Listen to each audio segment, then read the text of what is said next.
Have you ever felt that deep fear of what happens when life comes to an end? And if I told you that there is a forbidden vision, hidden for centuries, that reveals the truth about death, a truth that no one dared to tell? Santa Brigida received such a powerful secret that he was carefully hidden, leaving a mystery that he haunts to this day. But what exactly did she see? Why was this knowledge silenced? And what does this mean to you, which faces the pain of loss and the fear of the unknown? Get ready to dive into a forbidden story, full of partial revelations, dilemmas that challenge the reason and emotions, ranging from the deepest fear to surprising relief. You will be reflected in this account, questioning your own certainties and finding a hope that few know. But beware, this truth can shake everything you believe and forever change the way you face life, death, and what comes next. No one has known it so far, and it's time for you to find out too. Before continuing, just check if you already clicked on the link fixed in the comments, and if your eternal judgment had already started and you didn't even know. While living, works, breathes, your soul may already be evaluated. But who is deciding your destination? And the scariest, is there still time? Or have you been condemned in silence? This is the forbidden history of Santa Brigida, a vision of so disturbing, so deep death that it has been hidden for centuries to this day. What you will see now is not just another video. It is the forbidden vision of Santa Brigida over death, the one that the church almost dared to reveal. A heavenly court, a living soul being judged, and a secret that can change your destiny. Do you have the courage to continue?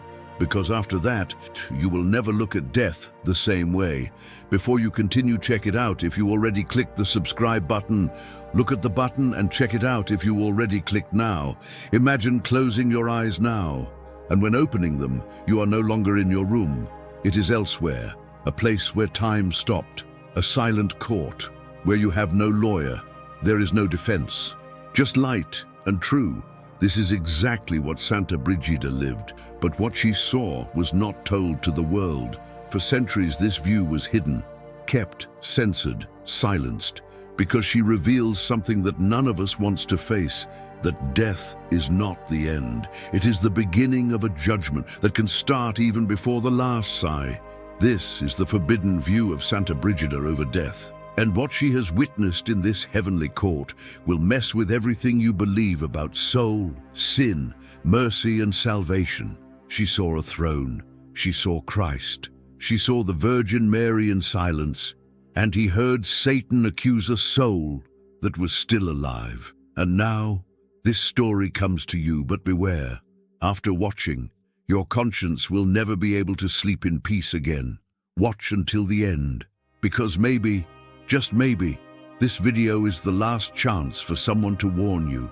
Before the trial starts for you too, what if your soul was judged today?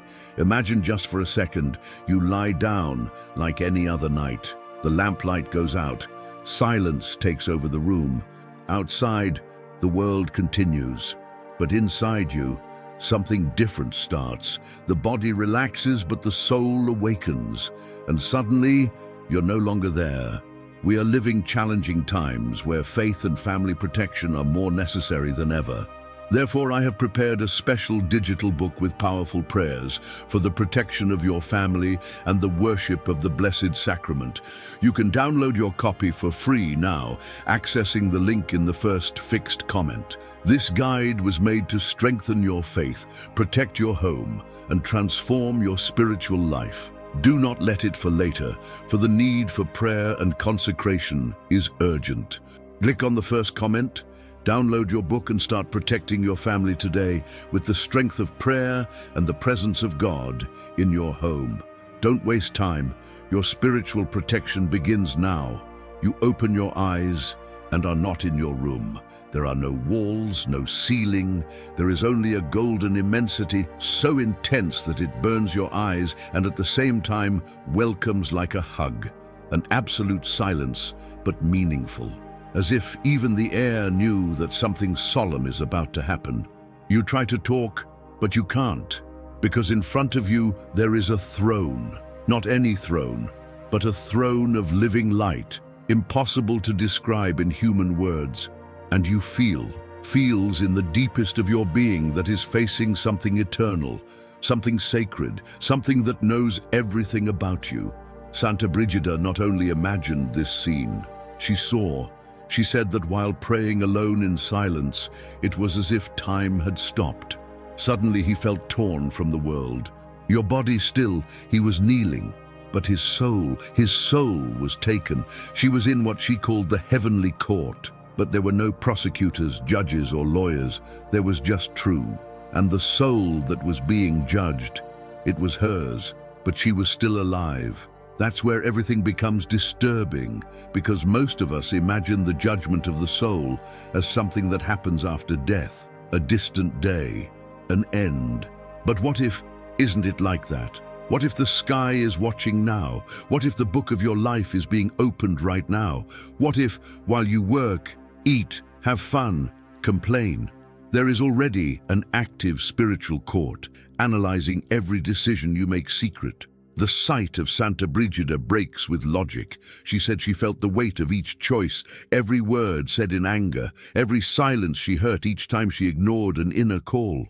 You're still alive, she heard, but her judgment has already begun. This phrase, she said, echoed in space like a soft thunder, which seemed to come from inside her. But why show it to her? The answer came with pain. The court did not come to accuse, but to reveal.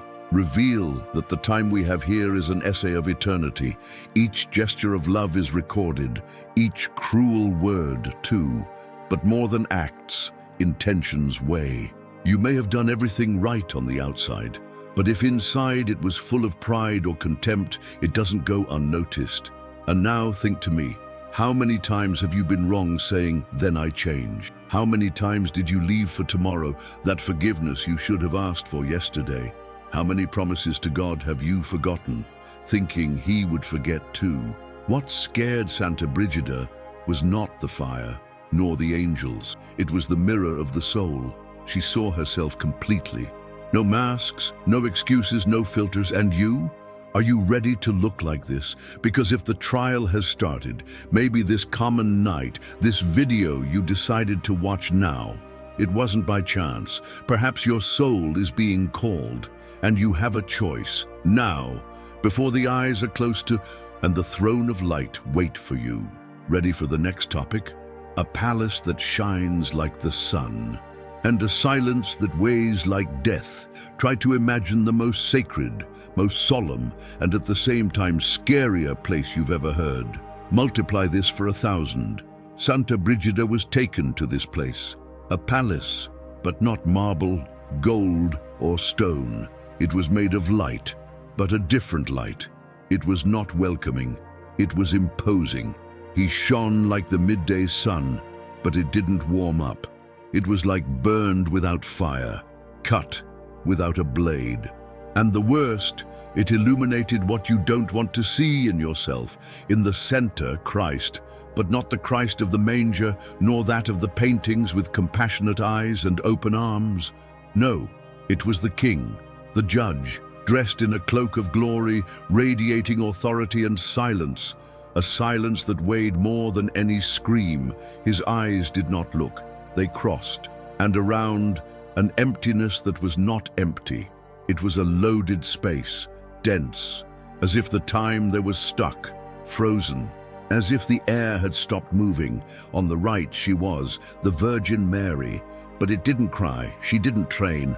The look was firm, like a mother who knows both sides of her son, what he shows and what he hides. She said nothing, and that hurt more than 1,000 words. On the left, a throne, empty. What Brigida understood, it was like a punch in the stomach. That throne was hers, or maybe it was yours. The court was not for the dead, it was for the living. And each of us has our time to sit there, even before death. And then, as if ripped the sacred atmosphere, a presence arises, dense, dark. A creeping cold accompanied his entrance. It was Satan, not that of children's stories, neither the caricatures with horns and trident, but a real living entity full of power and hatred. He doesn't laugh, he didn't shout, he accused. With a voice that seemed to echo inside the bones, he pointed to the soul at the front of the throne and said, "Look at her. How many times have you lied in silence? How many times have you smiled with jealousy? How many opportunities did you have to love and choose to ignore? She is your creature, isn't it?" The silence of the soul was absolute, and the throne still empty. Would you be able to answer something? Or would it also be silent? Because Satan doesn't have to invent anything. He just says what it is. And if you have nothing to say, he speaks for you. Santa Brigida watched all this with the eyes of his soul open, as if seeing herself in that scene. And maybe you are too. Are you ready to be sitting there? Or would the judgment pass in silence? Why would the words run away? This palace that shines like the sun does not warm. He reveals. And the silence that weighs like death, it may be the sound of your soul waiting for a chance of redemption. And don't forget to get your digit book or Reveal the Apocalypse. It is very important that you buy it quickly before copies are over. But there is still time, or is there no more? And then the attack started, but it wasn't with shouts. There was no smoke, no flames. It was with words. Satan did not raise his voice, did not need. He just started reciting. As who opens an old book, he began to tell the story of that soul, but not the story she told the others, not the one that appeared on social networks or on Sunday's Smiles. It was the other story, the true. The soul trembled. She loved little, said the accuser, a sharp voice like ice. It was afraid too much. It prayed, yes, but no tears, no delivery, by obligation, by usual. And then he approached. Not physically, but as a shadow that invades thought. She confessed, but not for regret. Confessed out of fear. Fear of hell, not for the sake of God. The soul wanted to speak. I wanted to explain itself, but everything crashed. The throat, the memory, the heart. Have you ever felt that way? As if someone were revealing out loud what you even hide from yourself? As if every secret kept under 7 keys, every sin disguised as virtue, was now naked in the face of an invisible audience. And Satan continued, calmly, as perhaps each word is a right arrow. "How many times have you prayed, just for fear of hell?" he whispered. And the question was not just for the soul there. It was for you too. Yes, you. How many times have you prayed looking more at the abyss than to the sky? How many times did you talk to God? Only when did everything crumble? How many times went to Mass with the present body and the absent soul? How many times did you ask for forgiveness with your lips, but without your heart? What Saint Brigid saw was not just about that soul. It was about all the souls who live in half, who make the sign of the cross, but do not allow the cross to mark their lives, who pray with their mouths, but they doubt in silence. And the most terrifying, Satan didn't lie. He didn't even need to exaggerate. He just said, which was true, small truths, details. But before the court of eternity, they become mountains. Can you imagine the feeling of having your whole life projected on heavenly beings, and every moment that seemed irrelevant, every silent choice now becomes a trial piece? It's like you're naked, but not in the body, in the soul. No filters, without justifications, no excuses. And the soul, it didn't deny it, because there was no way. This is the kind of silence that weighs more than a scream. It is the silence of those who already know it was seen. But the trial is not over yet. Because in that court, all is not lost. Or is it? Suddenly, a movement. In the midst of that court made of light and silence, a figure rises. Not in a hurry, nor with fury, but with reverence. An angel. A knight of incandescent purity, with eyes that mixed courage and compassion. He did not come to accuse, he came to defend. And for a short moment, the heart of the soul that trembled before the throne almost believed that there was still hope. In a firm but embargoed voice, the angel began to speak. It didn't shouted, it didn't cry, but his words carried the weight of those who are holding the last thread of hope for someone he loves. "She's still alive," he said. "You made mistakes, yes, many, but it also did good." And then, as who looks for jewelry in the midst of rubble, the angel began to present his works. And don't forget to get your digital book, Reveal the Apocalypse. It is very important that you buy it quickly before copies are over. There were few, small, but they were there. A gesture of forgiveness that no one knew. A sincere tear spilled in the dark of a room. A prayer made not out of fear, but for love. A bread divided into silence. A loaded cross without anyone seeing. The angel spoke with passion, as who knows he is fighting for someone who can still get up. But as he spoke, heaven remained silent. Christ, property, like a living statue of justice and eternity. Maria, silent. Her gaze seemed to see the end, even before the angel finished talking. And there, the unthinkable happened. The angel trembled. Yes, a heavenly being, made of light, forged by faithfulness, treated. He trembled because for the first time, he didn't know if he would hear. He trembled because that silence was not empty. It was a kind of judgment. He knelt, pleaded, I begged, but not even a word came out of the throne, not a gesture. Can you imagine that? You, before the court of eternity, and not even the sky responds. What if it was with you, and if, after all, there was no one else to say a word in your favor? And if even the heavens were silent, why did your life never learn to speak for you? This is the kind of pain that does not scream. It resonates inside because there is nothing more distressing than the silence of whom it could save and don't save. The angel remained there, kneeling like a warrior who fought to the end, but now he doesn't know if there will be mercy. And you? Is your life being written so that in the end someone can get up for you? Or will your name be called, and all that will be heard will be silence, the soul, the angels, and heaven, all waiting for something. But maybe there is no more time. Suddenly, as if a slit opened in their own space, they arrived, not as shadows, but as vivid sparks of fire and grudge. Small, fast, grotesque, the demons invaded the court as a cloud of live darkness, spreading a kind of heat that does not warm, that consumes. They did not ask for permission.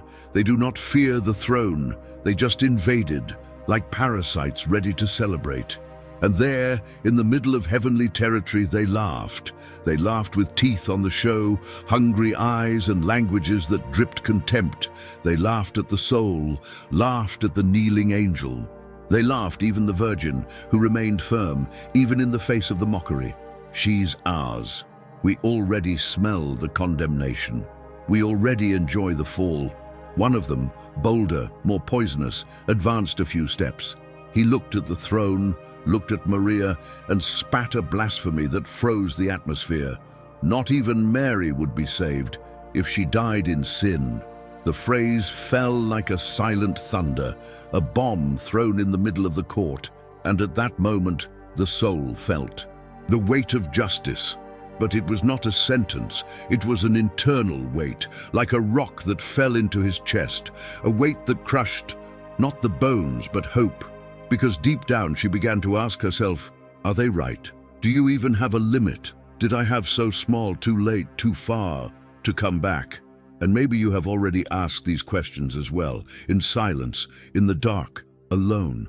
You may have felt at least once that you have failed so much that even God would have no reason to wait for you. And this is where the soul really trembled, not out of fear of demons, but by the silence of heaven before their mockery.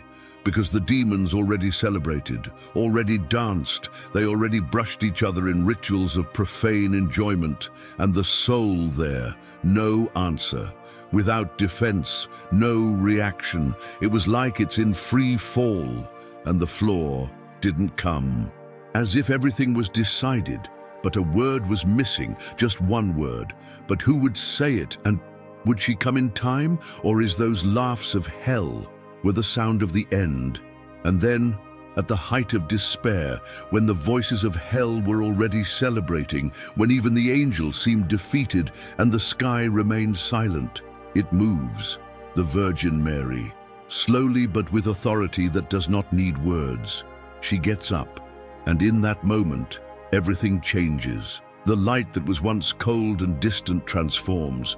It becomes soft, golden, like the glow of the sun at dawn. A heavenly sound, sweet but impossible to reproduce with human instruments, breaks silence. It was as if the sky had arrested the breath, and now, finally breathed. All looks turn to her. Even demons retreat like shadows that know that the light will burn. And she, without saying a single word, opens your cloak. But what goes out of the way is not what no one expected. There are no flaming swords. There are no shields of glory. There is no instant magic imposing salvation. Of your cloak, something infinitely more powerful arises. A choir, fragile, human, real, men, women, children, gathered in a small church. Simple, kneeling people, some with their own hands, some with their eyes full of pain, but all praying, not with beautiful words, but with faith. With silent tears, with a naked heart. There were mothers who never stopped praying for their children, elderly who offered their sufferings for lost souls, young people who prayed even without understanding, ordinary people who may not even know that soul being judged, but prayed, and that was seen. The Virgin did not accuse, did not explain, did not debate. She just showed it, as who says, "She's not alone." And at that moment, a new weight fell over the soul's chest. But it was not the weight of guilt. It was the weight of grace. Because now, she understood. You may never have asked forgiveness with sincerity, but someone asked for her. Maybe never cried at the foot of the cross, but someone cried for her. Maybe, and that's the hardest truth. She's just there, with a chance. Because someone, hidden in silence, is praying for their salvation. And then, the question comes to you. Have you already asked for prayer to someone? Perhaps I thought it was just a phrase of effect. But what if this silent prayer of someone for you is saving your soul right now and you don't even know? And if that aunt who bothered you with thirds, that grandmother who prayed in the room, that unknown lady of the parish, they were the ones who now come from Maria's cloak to defend you, because you, when no one else speaks, the sky hears who pray. And maybe that's what still keeps you standing. The court seemed suspended in time. Everything had been said. Everything had been shown. The kneeling angel, the Virgin standing with the cloak still open as a maternal sky, the soul in silence, shaking inside, and then he gets up, Christ, with a serene movement, but so powerful that it seemed to divide the universe into two. The whole sky shakes, the angels bow, demons retreat, not willingly but by force. He doesn't have to raise his voice. Your look, just. He looks at the angel, and for a moment, the eyes of that heavenly being filled with hope. Look at Maria, and there he seems to hear more than 1,000 words never said. And then look at the soul directly, like those who see the past, the present, and the future of a life in a second, and says, "For the supplication of my friends," the soul shakes.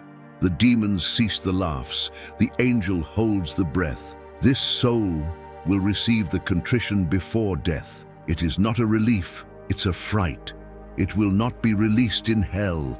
The fire of the abyss retreats, but there is no party, because he continues, but will go to purgatory, among those who suffer the most. Silence, but a new silence. No more waiting. Now, the decision.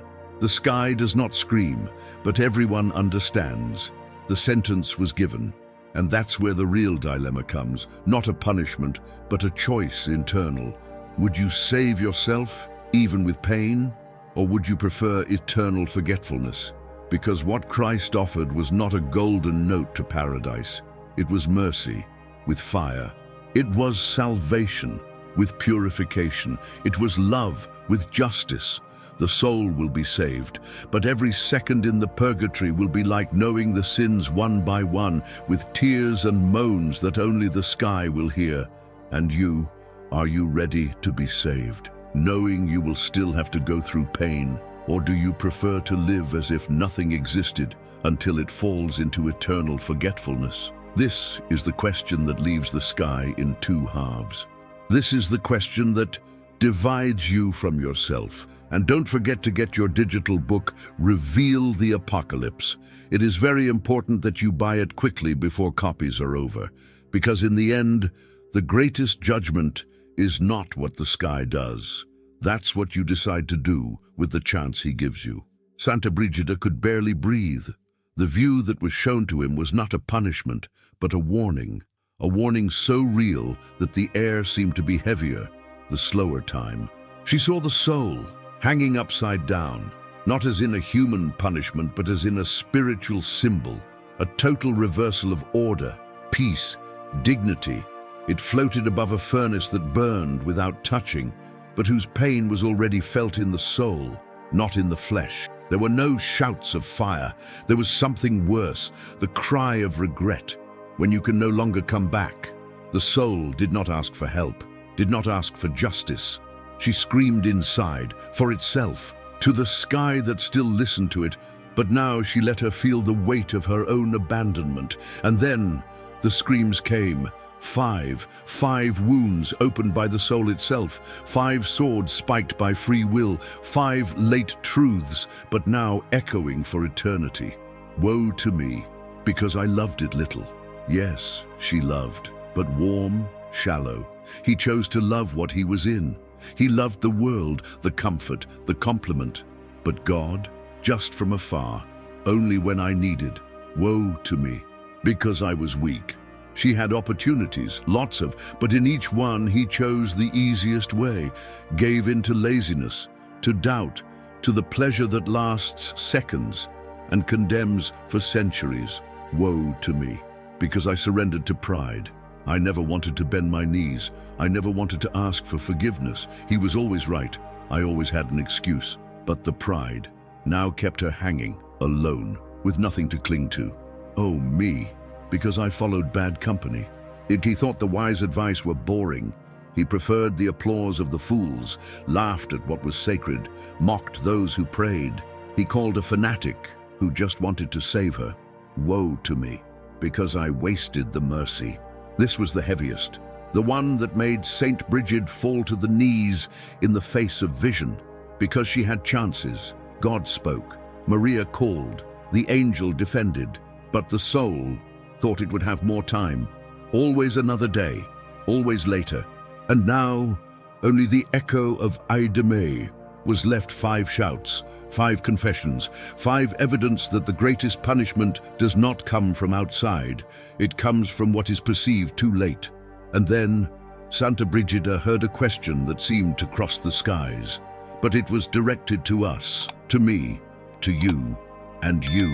What would you shout if you died now, because you are still here? There is still time. There is still silence before the judgment. And don't forget to get your digital book, Reveal the Apocalypse. It is very important that you buy it quickly before copies are over. But when he arrives, what will your screams be? Or honey whore? Can you still scream? If you stayed here, it's because something inside you has been touched. So now it's your turn to take a step. Subscribe to the channel so you don't miss any revelation like this. Maybe the next video comes to exactly the answer you need to hear today. And if you arrived until the end, comment below, "There is still time for my soul." So I will know that you are part of those who are really looking for, and I will pray for you. Dies your like. It shows YouTube that this content is important and needs to reach more souls like yours. And don't leave. The next video is already appearing on the screen. Click now and continue this journey. It may be the most urgent message of your life.